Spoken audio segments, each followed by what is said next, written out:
Friends, இப்போ வந்து 5:13 ஆயிடுச்சு. நம்ம கடையில் விளக்கெல்லாம் ஏற்றியாச்சு. விளக்கேற்றி சாமி விட்டு நம்ம பானிபூரி கடையிலையும் நம்ம ஊதுபத்தியெல்லாம் பற்ற வச்சாச்சு. வாங்க என்ன சாமி விளக்கு எப்படி ஏற்றிருக்கேன்ட்டு பார்க்க. விளக்கெல்லாம் ஏற்றியாச்சுங்க. பத்தியெல்லாம் பற்ற வச்சு நல்லபடியாக சாமி கும்பிட்டு கடையிலையும் பானிபூரி கடையிலையும்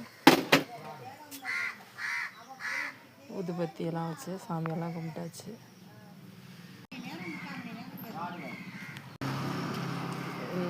இப்போ கிடைக்குது.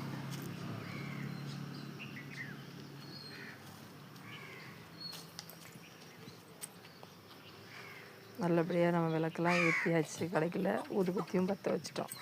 அப்படியே திருப்தியாக சாமியெல்லாம் கும்பிட்டாச்சுங்க. இன்னைக்கு கோயிலுக்கும் போய் சாமி கும்பிட்டாச்சு. கடையில் நல்லபடியாக விளக்கெல்லாம் ஏற்றி சாமியெல்லாம் கும்பிட்டாச்சு. பானிபூரி கடையிலையும் விளக்கு ஊதுபத்தி மட்டும் பற்ற வச்சேன். ஊதுபத்தி பற்ற வச்சு நல்லா தீபம்லாம் காமிச்சிட்டு வந்து திருப்தியாக சாமி கும்பிட்டாச்சுங்க. இன்றைக்கி வெள்ளிக்கிழமை. நீங்களும் சீக்கிரமாக விளக்கேற்றி சாமி கும்பிடுங்க. மணி 6 ஆகிறதுக்குள்ளே சீக்கிரம் சாமி கும்பிடுங்க. நான் சாமியெல்லாம் கும்பிட்டாச்சு. பிடிச்சிருந்தா லைக் பண்ணுங்கள், ஷேர் பண்ணுங்கள், சப்ஸ்கிரைப் பண்ணுங்கள். ஓகே, பாய்ங்க.